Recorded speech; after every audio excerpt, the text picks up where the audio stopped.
Hi, everyone watching on YouTube. This is Fremont Debate Academy. My name is Ayush Parikh, and I'm very excited to present the Advanced 6 through 8 finals. Thank you all for watching this. Fremont Debate Academy actually ran its entire international tournament today with many teams, 300 students from across the country and across the world, and we're very happy to have you here. We will be doing a showcase debate of two of the most talented teams in our Advanced 6 to 8 division, where they'll be going against each other, doing the debate and doing the topic, and then we will be deciding the results and possibly giving some feedback afterwards. So with that, we should be ready to begin. And the first thing that we need to do is decide the sides. So can anyone, before we do that, can anyone just restate the topic? Anyone from the team? The United States should implement a universal basic income. A universal basic income. Awesome. So what we're going to do first is to decide the teams. We're going to do a coin flip. And can everyone see my screen? Can everyone see the coin flip screen? Okay. So what we're going to do is whoever calls out heads or tails first, and then if it lands on the same thing that you said, you'll get to pick what side you are. Heads. Heads. Oh, no. Okay. So if it's heads, the Otis team will get to decide. If it's tails, then the Adalia team will get to decide. And everyone can see the screen? Okay. It's heads. So please let me know what team side you like to be. We want to be op. Opposition. Okay. So that means that Ojas, Neil, and Shivam will be opposition. Adalia, Hari, and Soham will be proposition.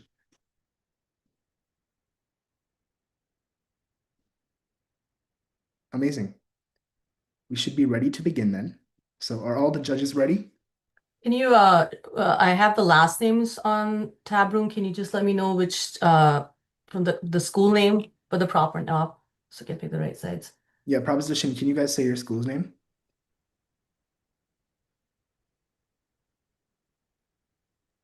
May I say my speech now? No, say your school name. Oh, okay. My name's Adalia the One, and I come from the school William Hopkins Middle School. Hopkins. Okay. And then the other team, you guys are from? Yeah, we're from Horner. From Horner. Okay, so Thank you. proposition is from Hopkins and then opposition is from Horner. Thank you. Okay, judges, are we ready? Yes. Amazing. Okay, proposition one. Would you, if you are doing an off-time roadmap, then let us know. Otherwise, you can begin. Okay. The time starts on my first word. Hello, Judge. My name is Adalia the One, and I'm the first speaker representing the proposition side of the topic. The United States government should implement a universal basic income. First, I'll define keywords in this debate. Then I'll tell you my contentions. Keywords and definitions. Universal basic income, a program of consistent, unconditional payments distributed by the government to ensure a basic standard of living for every member of the community. The weighing mechanism for this round should be the magnitude of human well-being. The side that wins the debate is the side that establishes the most significant, secure, and widespread improvement to the daily survival and dignity of American citizens. Contention 1. Assertion. Universal basic income eliminates structural poverty and expands household purchasing power. Reasoning. Traditional welfare creates a strict financial cliff.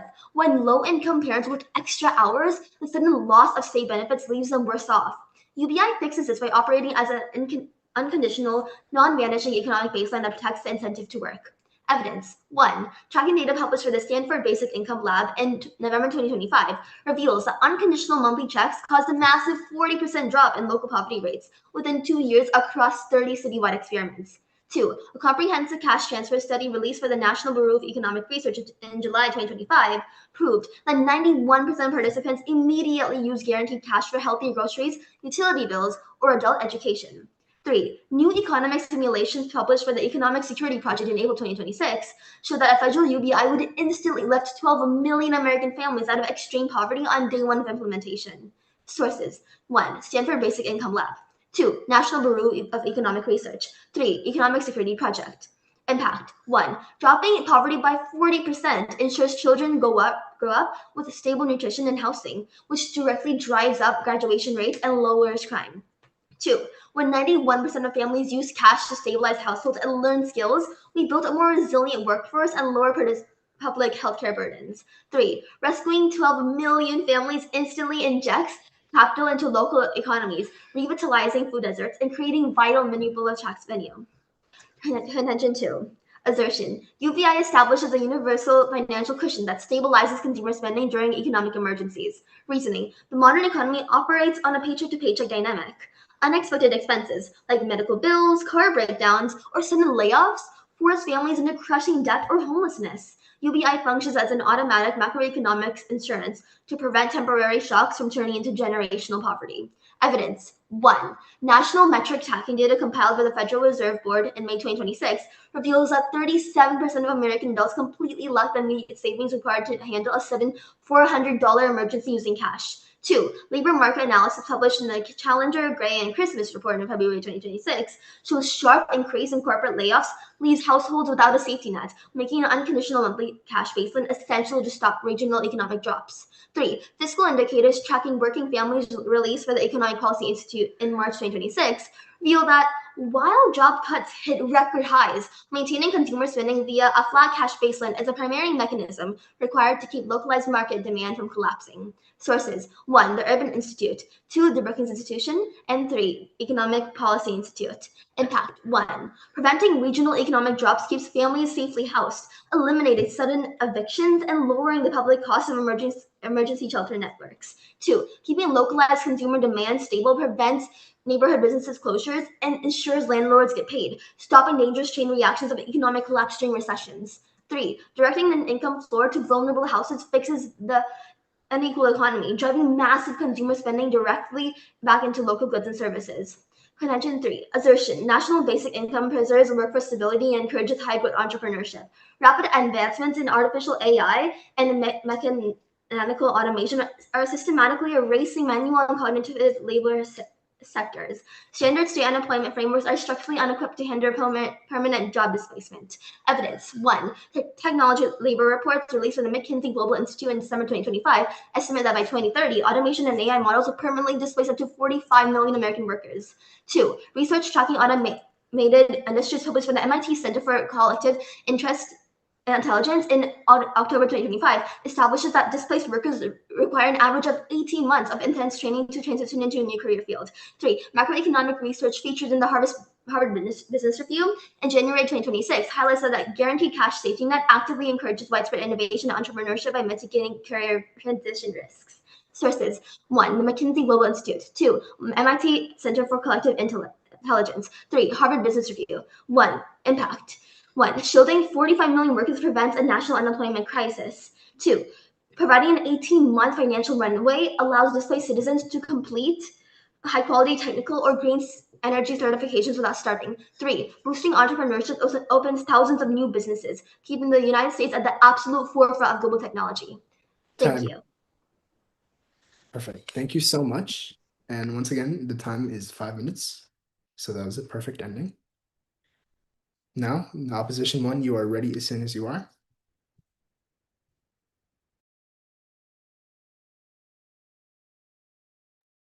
Sorry, give me 1 second to get my timer set up. All right, can everyone hear me? Yes. Then my time is going to start on my first word. All right, as a quick on-time roadmap, I'd like to start off by refuting my opponent's points, and then I'd like to move on to my own case. First of all, they mentioned how there are unconditional benefits from UBI, but I'd like to point out that they mentioned 0 specifics about this UBI they proposed. How much money are you giving per month to each adult? What are you actually saying? They need funding. The optimal amount is $1,000 per month, and that's going to cause the US $4 trillion annually. If they don't have funding, they have no impacts at all. They need to tell us how they're reaching this unconditional benefits. All their examples are about small scale operations, but that fails to address the bigger picture. When things are scaled up, we'll show you how the USFG is completely incapable of handling such big operations. Additionally, I'd like to mention to their point about lowering poverty. To fund a UBI on the scale, you would need to take money away from other essential government programs such as SNAP and Medicaid.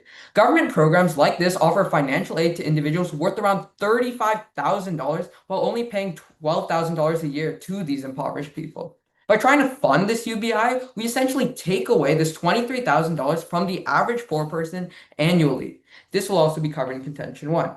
Now I'd like to move on to my contentions. All right. Additionally, I'd like to mention that our weighing mechanism should be net benefits because it's the most amount of good for the most amount of people, and it's obviously the most generic. All right, our first contention is that a UBI is counterintuitive. If you do the math, every single possible tax without ruining the economy acting at the same time would only raise about $2 trillion, including all the junk programs the US funded but never ran, which isn't nearly enough for a $4 trillion UBI. This means that we would need even more taxes. According to the UBI Center, a UBI for $1,000 a month, which is the optimal amount, as we've mentioned, per person would cause national income taxes to increase to 50%. According to the FTC, over 180 million people make more than $25,000. If you do the math, this means that those people who get the extra $12,000 a year to survive end up paying more in taxes than they actually get from the UBI. According to the Center on Budget and Policy Priorities, the US currently spends roughly $1.2 trillion annually on means-tested safety net programs like SNAP, Medicaid, TANF, SSL, and SSL. Because a $1,000 per month UBI costs at least $4 trillion, the government cannot afford both. The existing safety nets must be entirely abolished to fund the UBI. Low-income individuals, particularly single parents or citizens with disabilities, currently receive heavily concentrated aid. Between Medicaid coverage, housing vouchers, and food assistance, a vulnerable family can receive upwards of $35,000 a year in non-cash government benefits. Replacing this $35,000 with a flat universal $12,000 leads to the loss of $23,000 annually worth of welfare for the people they seek to help the most. To prevent this net loss, the prop side would have to argue for keeping existing welfare on top of the UBI, but this would push the cost past $5 trillion annually. So you have a choice between bankrupting the US or keeping the poor people safe. The impacts of this would lead to lower class losing more money than they gain and would stop them from living because they don't have enough money to live. They can't buy things, especially without things getting more expensive, which leads to a lower GDP because less money is flowing, which leads to a worse economy. Also, if we have $35,000 welfare programs in place and that isn't enough to bring people out of poverty, then how is a $12,000 UBI guarantee supposed to do that? Additionally, lower class people get less money than they pay, which leads to them losing money, which stops them from buying essentials, which obviously leads to their debt. I'd like to move on to our second contention, USFG incompetency. Subpoint A is governmental bloat. The government never simplifies anything. It just keeps adding more stuff on top of what already exists. There are already 89 overlapping federal welfare programs that they haven't touched or consolidated in decades. Look at Medicaid, Social Security, and SNAP. All of these were supposed to be temporary or simple fixes, and now they're massive, tangled bureaucracies. UBI would be no different. It would just become another bloated program sitting on top of everything else. The government has had since the New Deal in 1938 to clean up its welfare system, and it still hasn't. There's no reason to think that UBI would be any cleaner. Subpoint B is poor research and testing. The government doesn't even properly study things before scaling them up nationally. They've run 122 pilots for UBIs and spent $481 million, but only 35 used proper randomized designs, and only 30 even tracked whether people got jobs. This is the same government that spent years rolling out healthcare.gov in 2013, only for it to completely crash on launch day because nobody properly tested it. If you can't test the website, you can't test a $4 trillion cash program either. They'd be handing out money nationwide based on research that's barely good enough for a middle school science fair. Thank you very much, Judge. That's my time. Thank you, Opposition 1. Proposition 2, you can begin as soon as you're ready.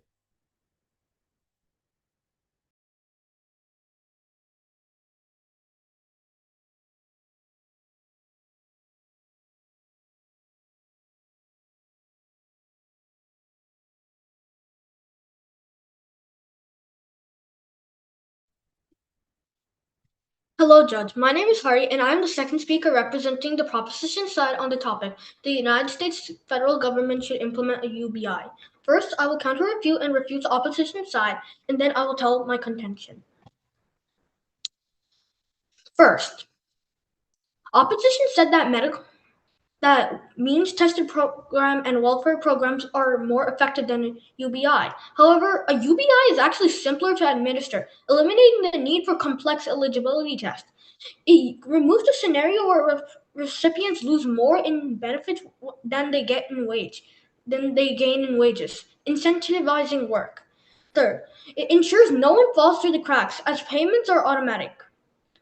And last, recipients can use the cash for essential needs like food, childcare, or education, or to fund entrepreneurship. They have more freedom compared to the welfare programs. The opposition says the UBI is wasteful because it gives free money to wealthy millionaires, but they ignore how the tax system works. According to fiscal policy data from the Tax Foundation in 2026, a UBI is paired with progressive tax adjustments. While a wealthy person technically receives a monthly check, their higher tax bracket takes that money right back at the end of the year.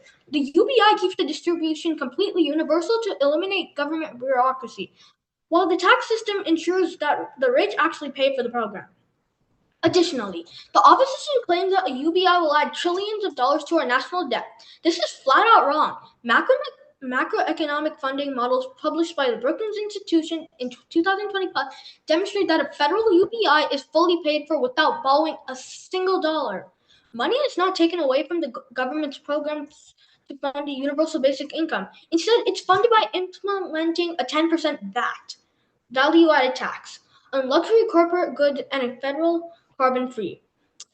Because the program balances its own budget through new revenue streams, it protects our financial stability and does not add to the national debt. Moreover, the opposition claims that a UBI will cause massive inflation and raise the value of cash. This is fundamentally incorrect. UBI is funded through redistributive taxation, taking the money that already exists in the economy from the wealthy and corporations and transferring it to everyday citizens. Because we are recirculating existing money rather than printing new money, it does not cause inflation, which refutes the opposition's point, which leads to poverty. So, as I said, this refutation does not lead to poverty because massive inflation does not happen due to redistributive taxation.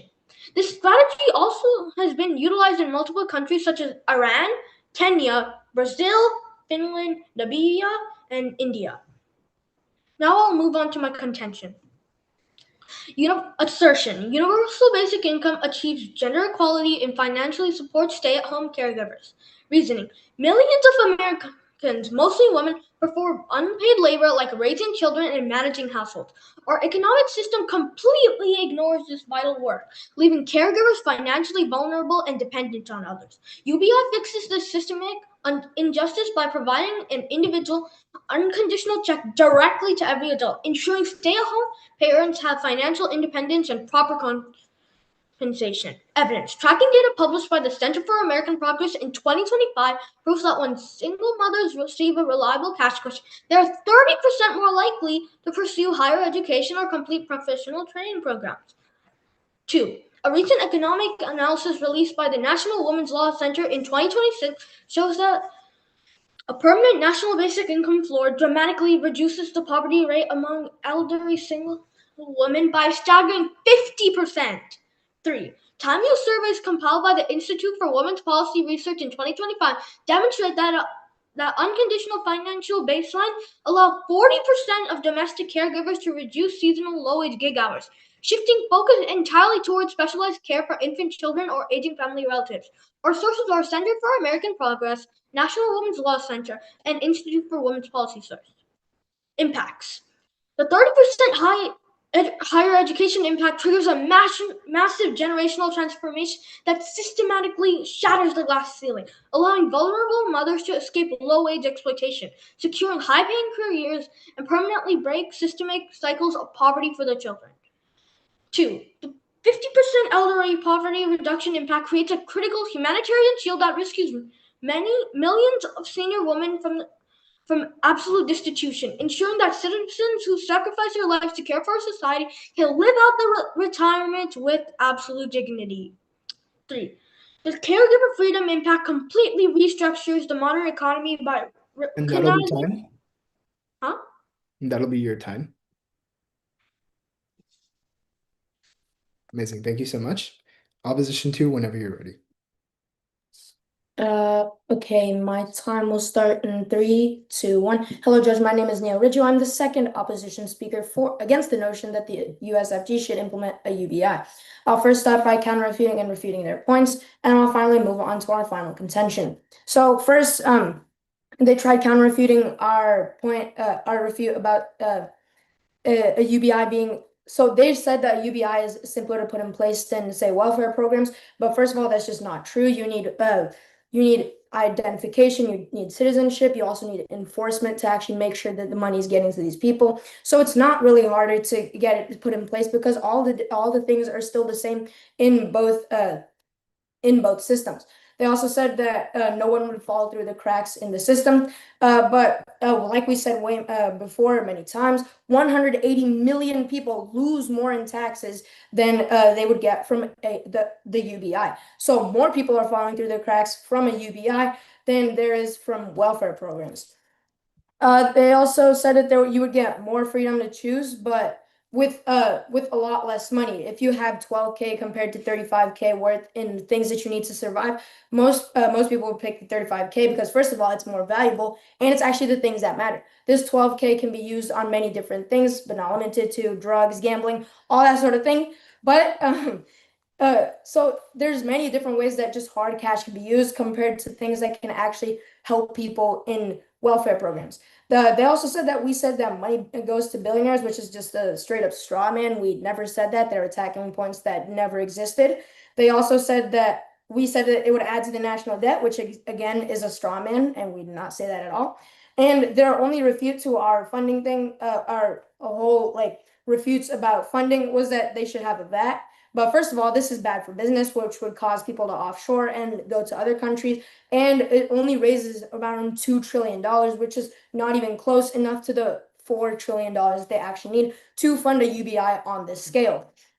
They also said that we said that inflation doesn't happen, but again, that's a straw man. So, but even then, people still because companies see that people have more money from these UBIs, are going to increase higher. They're going to make the prices higher, and because of the way supply and demand works, when all the demand spikes suddenly, but the supply can't catch up, then those prices are going to get higher. And then their point in their second speech was about ignoring caregivers like single mothers and stuff. But again, the whole comparison about the 35K that they're getting, the 35K worth that they're getting from welfare programs compared to the measly 12K that they get from the UBI. So they're basically losing this 35K to get 12K. They're losing $23,000 each year just so they can get 12K. So that doesn't make sense, right? Because if you're talking about all these underprivileged people, then that doesn't help them because you're just giving them negative money. You're making the problem worse. By implementing a UBI, you're not taking money away from the rich and giving it to the poor. You're giving it to everyone, which means it's spread out across more people, which means you can't give more to each individual person. That's what makes welfare programs so much better than a UBI because they're more targeted. That means the people who actually need help get the help. It doesn't go straight to the rich people. It doesn't go to all the people who don't need it. It goes directly to the source, directly to the people that actually need these services. And then I'd also just like to point out that 1K a month isn't really doing anything for a single mother with, say, like 2 children. While it's still money, for 1K is not enough to fund an entire family for an entire month, and it would still be too expensive to go with their funding plan, and they never said anything lower than having 1K, because if it was even lower than 1K, then the point of it would just basically be useless because these people just would have no use for this money. All right. So now onto subpoint C of our second contention, which was USFG incompetency, where my partner talked about governmental bloat and poor research and testing, and they just completely dropped this and the first contention, meaning both of them still flow through the TDN. All right, first, subpoint C, slow response to failure. When federal programs start failing, the government is incredibly slow to do anything about it. In UBI pilots, work participation kept dropping the longer people were enrolled, and no changes were made. The war on poverty was launched in 1964. Trillions were spent, and poverty rates barely moved. The government doesn't change; it just keeps doing the same thing over and over again. All right, so impact of the economy. UBI put in the hands of the government. The government absolutely fumbles this entire thing, and then UBI never gets the people that actually need it because of all this bureaucratic things, and the econ gets worse. Thank you. All right. So if all you guys are ready, Yeah, judges. you can begin. All right. Opponents, you guys ready? All right. Then my time will start on my first word. Hello, Judge. My name is Shubham Patel, and I am the third and final opposition speaker in this tournament. So first of all, I'd like to go over as an on-time roadmap. I'll go over basically the entire debate, case by case, speech by speech, and talk about all the points refuting as I go along.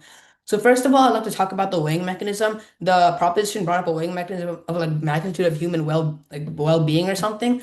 I like to simplify it down. Net benefits, basically the exact same thing, the greatest amount of good for the greatest amount of people. Based on that, I'd like to start off by saying they talked their entire case. Their first speaker based it off of how 12 million people will be brought out of poverty by this.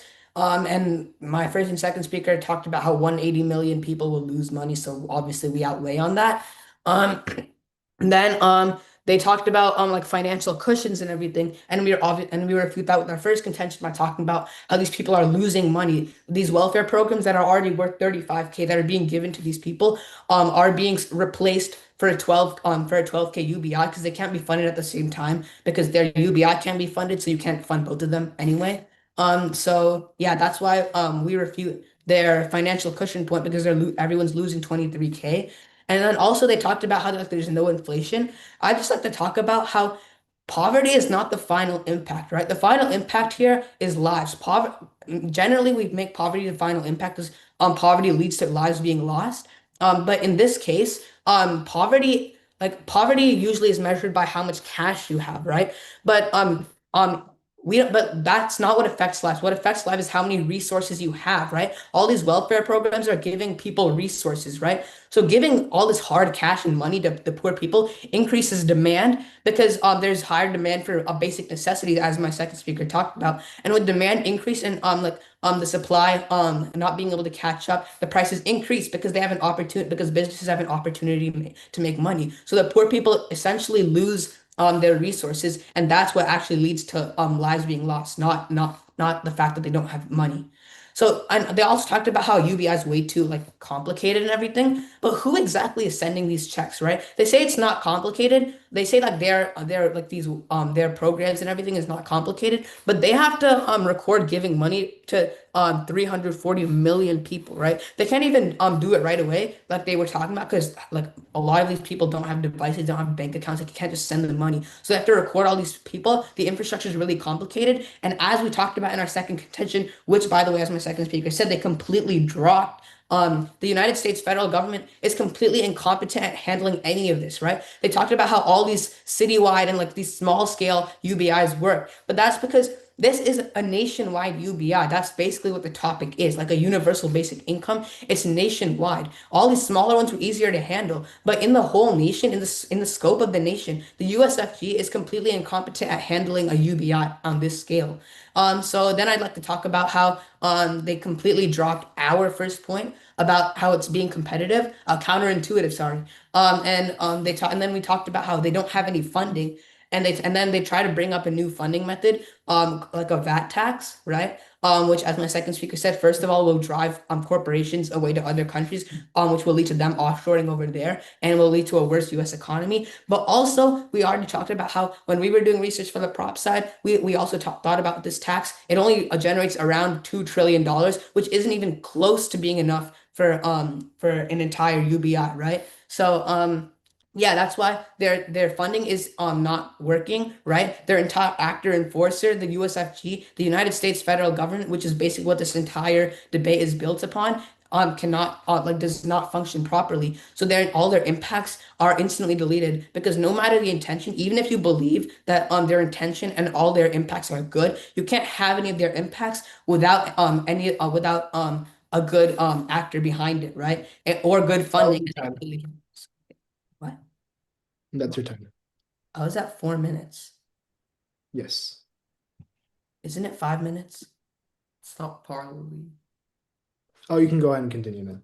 All right, then my time will resume in 3, 2, 1. Now I'd like to start weighing our sides. So first, the probability of their impacts flowing through is 0%, because we already see that the USFG and that we already see that the United States federal government is making blunders with all these big projects that are way too complex for them, and we already showed how the UBI is also very complex because they have to record all these different people in poverty, right? Our probability is 100% because one, we see it happening. The United States federal government is bad. They're spending so much money. They're throwing all this money away on programs that don't work, and the UBI would just stack on top of that and never come into effect. And two, they dropped our points. They decided to refute our refutes, but left our points. So our links flow through because probability is measured by strength of the links, and they consider our links with the probability of our side is 100%. Thank you, and that's why you should vote for our side.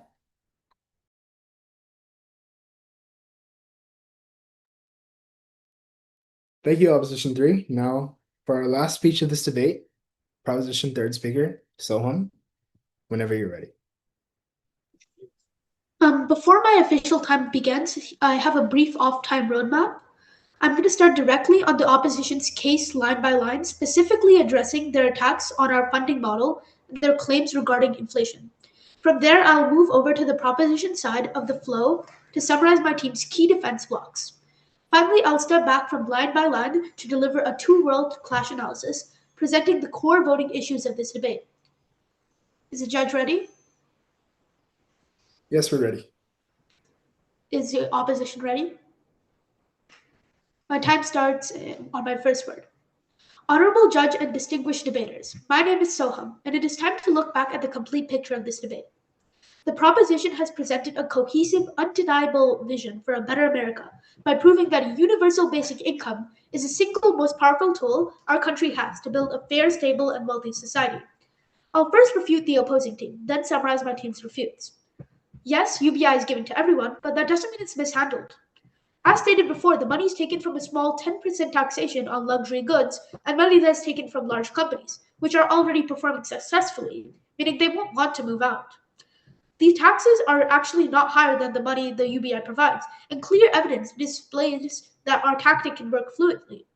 Countries such as Iran, Kenya, Brazil, Finland, Namibia, and India, which by the way has a much larger population than the USA, use this tactic and are economically flourishing, and sources such as the Stanford Basic Income Lab, MIT Center for Collective Intelligence, and the Harvard Business Review strongly support this method.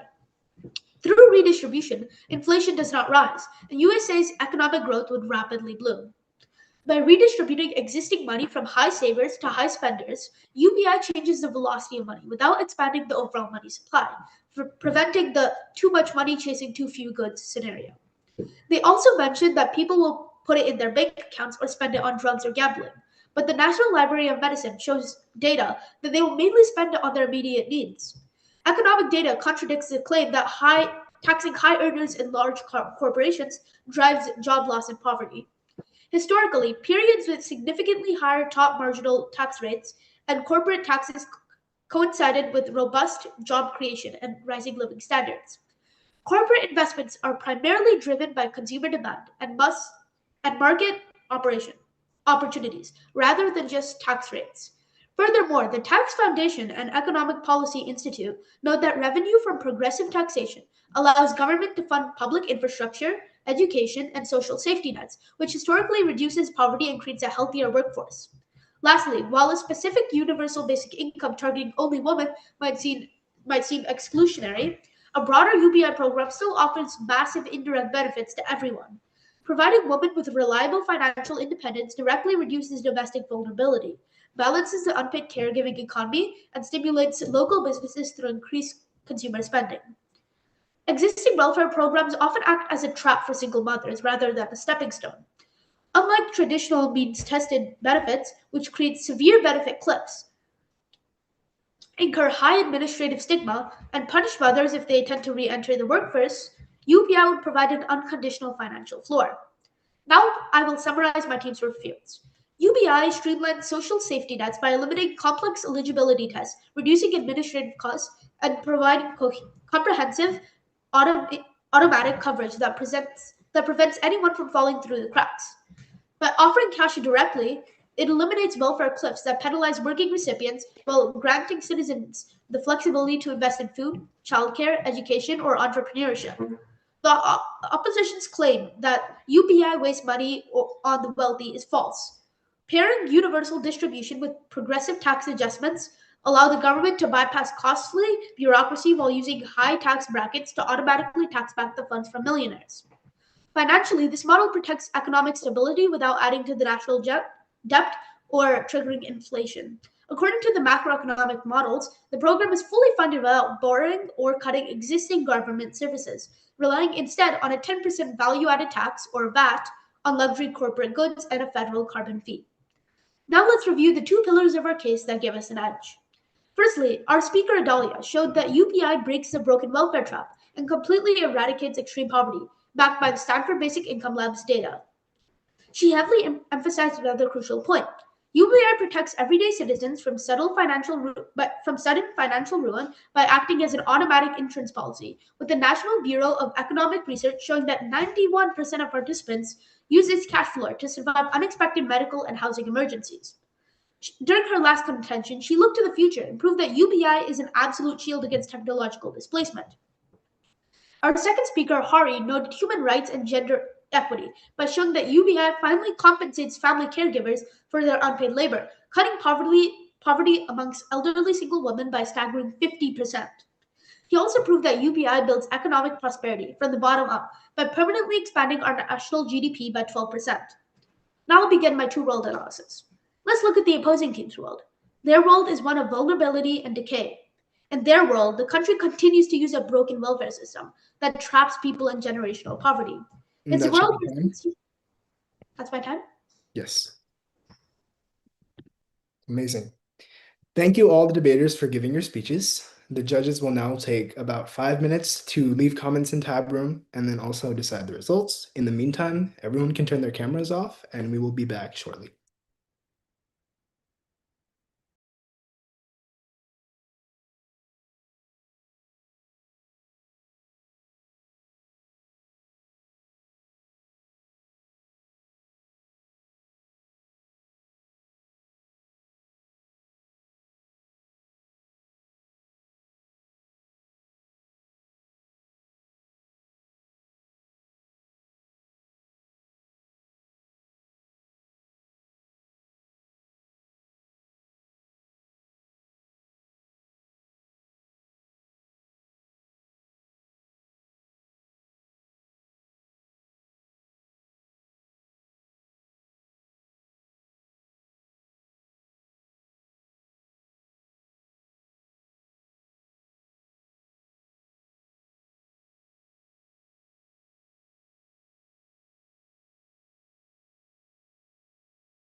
Hey, Ayush.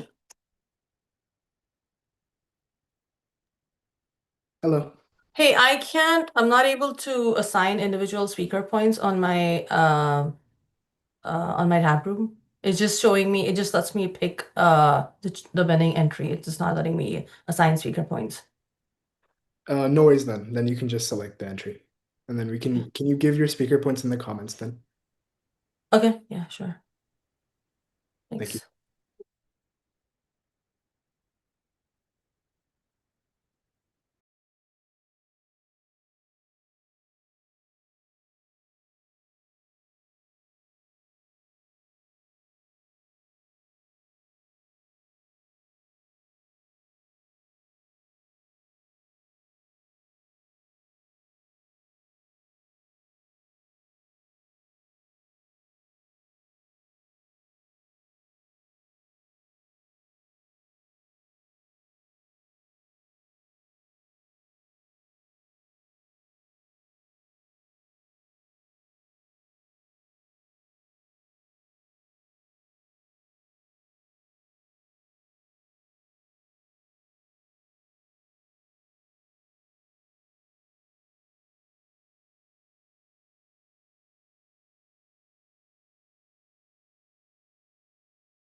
All right, everyone. The judges' deliberation has finished, and we encourage everyone to come back.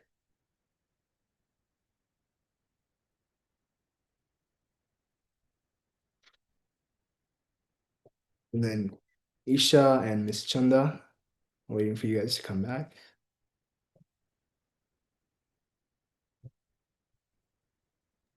Hey, yeah, I'm here. Okay, amazing. Isha, are you here? Yeah, I'm here.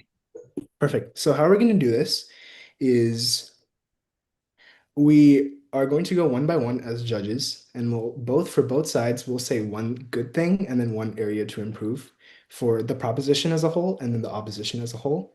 But when you're giving your feedback, judges, please do not reveal who you voted for. We will reveal that at the end. Sound good?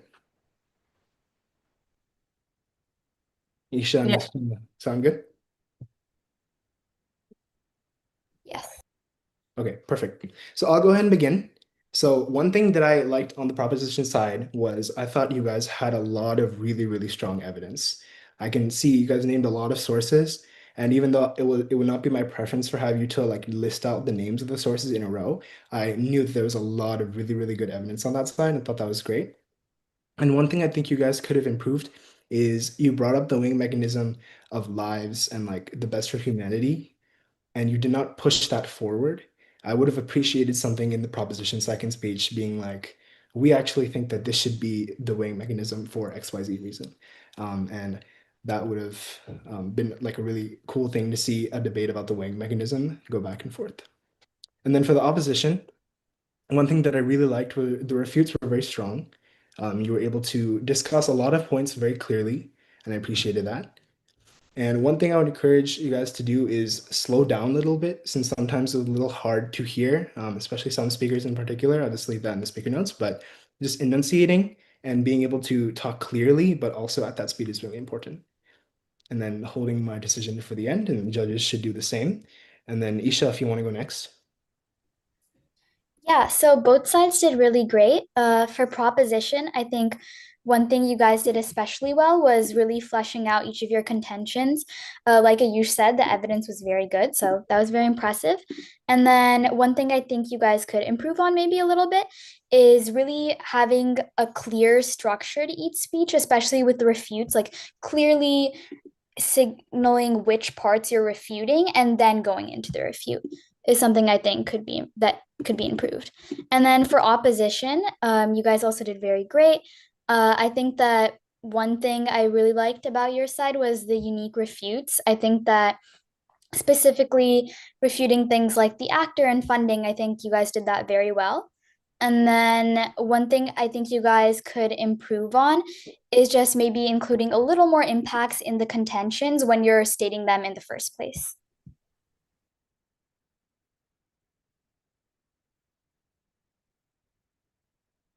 Right. Hi, this is Chanda. Thanks. This was a really tough debate. Both sides really did well. So I will talk about the prop side first. I think all of you were really strong speakers, and you had really great evidence. I think one of the things because of the sort of the time, I think two of you couldn't really kind of complete on time. It was really tight, so maybe the feedback would be just making your arguments a little tighter. For opposition two, I think all of you were really strong speakers. I think what I felt you could have improved upon is more kind of showing more evidence upfront during your arguments, which I couldn't really catch. So yeah, that's a feedback from my side. Amazing. So finally, we can get to the most interesting part, which is the deliberation and the actual result. Once again, before I announce the results, I wanted to say that both teams did extremely well. This is the most advanced division in a team or in a tournament of over 300 students, and students ranging from 4th grade to 8th grade, and this being the advanced 6th through 8th division. Both of these teams did extremely well, and we're very proud of everyone. And whether you win or lose today, we really appreciate your time with Fremont Debate Academy, and we hope that you continue if it works well for you. And always practice is the best. So thank you everyone watching on YouTube as well. So to announce the decision, it was a 2-1 decision. So it means 2 people voted for the side that won, and then 1 person voted the other side. So everyone got at least 1 vote.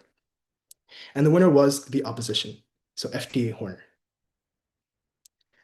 Thank you, everyone. If you have any questions afterwards, please let us know. And that should be the end of this live stream.